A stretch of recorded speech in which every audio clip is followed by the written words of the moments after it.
Right, this video is an unboxing and also just a bit of a product presentation for the Eagle Vision mount. So the mount is supplied in a nice little padded case.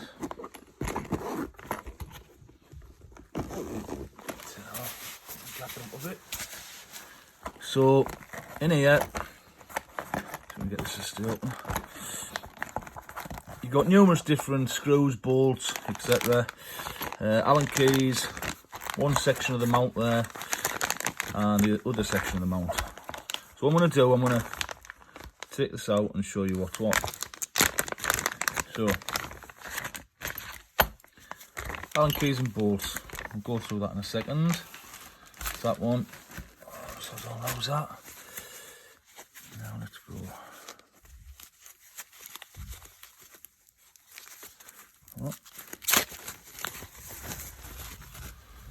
So there's the bottom half. I'll go through that in a minute. Bear with us.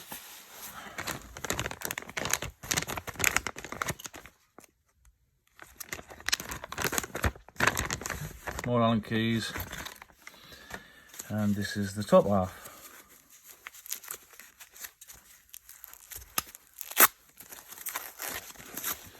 Right, here we go. Right, so I'll run through this briefly. That's the bottom section of the rail, right? It's got thumb screws for adjustment, for tightening the actual weaver base, because this is a weaver base. They're fine. You can do out in the field without no tools, tighten it on the unit. Myself personally, I would mount this to a rifle and then forget about it.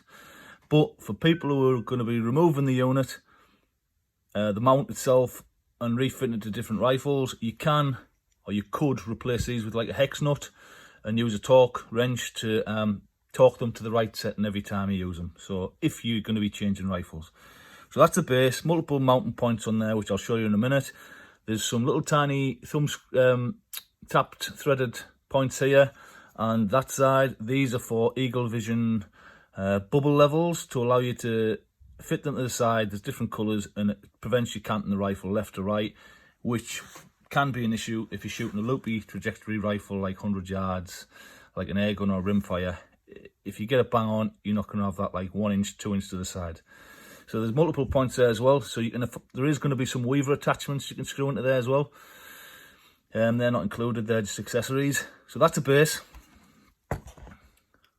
And before I move on to this, you can also get dovetail to weaver adapters.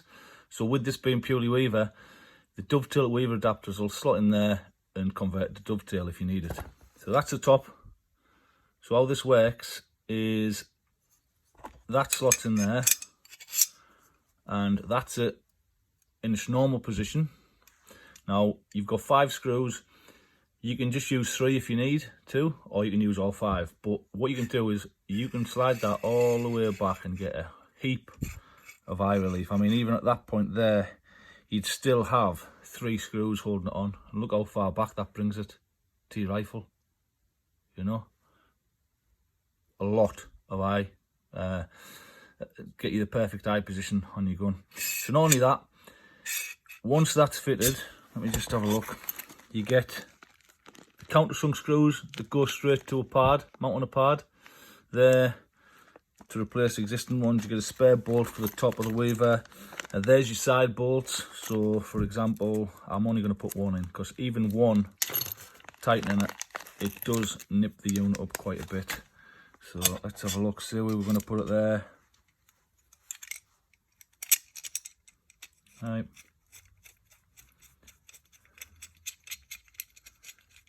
That's one. What you've got is, once you've fitted a couple, you've got that much adjustment on each point. So when you're shooting your rifle, your pad, what you would do, like I say, you can put 3 of these in or 5, depending on where you want it on your eye position. Once you'd set up where it's comfortable on your rifle, what you do is you get a box 40 yards, or say 30 yards out, put a target on, make sure your pad is 0x, oh excuse me, 2 seconds, is 0x and y0, then you'd shoot at that target. If the point of impact on the target was low or to the left of the target, what you would do is bring your Pard unit, aiming at the same point. You would have to bring the Pard unit towards your point of aim. So if your shot went low on the target, you would point the target, the NV008 unit down to where your actual shot went. So that is your elevation adjustment on the unit. You've got a huge adjustment range on there. So once you'd set your eye relief and your elevation, what you would do is probably just do it with one bolt to start with. Right, say we're going to do it that way, and we're just going to use one there, slight tilt on there, one bolt, and you put the rest in. And that's over exaggerated, but that would then allow you to take another shot, and you'd be looking to get your shot in line with your target at 30 yards or whatever your zero range is. This is just to get it close initially. Say for instance it was really bang on your elevation with your target point, you would then move on to your windage. So you'd slacken this point. If needed, say if it was to the left, you'd then move your scope to the left if the shot went to the left. And what you can do on here is there's a slotted section here on the rear that moves that way and that way. When this is tightened down, don't get fooled, it's got a spring mount and it mounts really tight, right? So that would mount the actual rail tight. So you've got your elevation sorted, your windage sorted. You've also got to reach back to where you want it to be on the unit as well. So you nip that up, pop your other bolts in. So you've got your height sorted on your target, your windage sorted. If it was slightly off, you could play around with it, trying to get it perfectly aligned on X and Y. Or you could just go on your Pard unit and just slightly move it, and you wouldn't really notice, to be fair. Slightly, you know, if it was 10, 15, 20 off. When you use digital magnification, if it's miles out, you'll notice straight away on the screen. If it's only a small amount, you won't really notice, and this allows you to get it as close as you can do really, and then you fine tune with the unit if required. So on the top of this rail, there's a slotted section, so that tallies up with the supplied screws, and that'll just fit in there, the Pard unit. Obviously you've got to take this off and that off, put the countersunk screws in underneath, and that'll fit on there, right? And that's it fully fitted on. You can also use this rail with a normal set of Weaver ring mounts if you needed to, if you needed MOA adjustment for shooting longer range. And you don't have to use it with a Pard, you could use it with, like I say, a Weaver rail mount and shoot further out. And like for instance a Photon, they were quite fiddly to get perfectly aligned. This would have solved the problem as well. So what I like about this is the mount retails $119.99. You've got the likes of Inner Gun, which, fair play, good mounts, really good mounts, but they don't have no windage adjustment, elevation adjustment, reach back adjustment, none of that. And this is less than half the price, by far less than half the price of one of them mounts. And it's not too heavy. It might look heavy, but it's not. It adds probably around 10 millimeters of height over the existing Pard mount. It's not too much, and I'm going to show you one I've got on my CZ rifle in a second.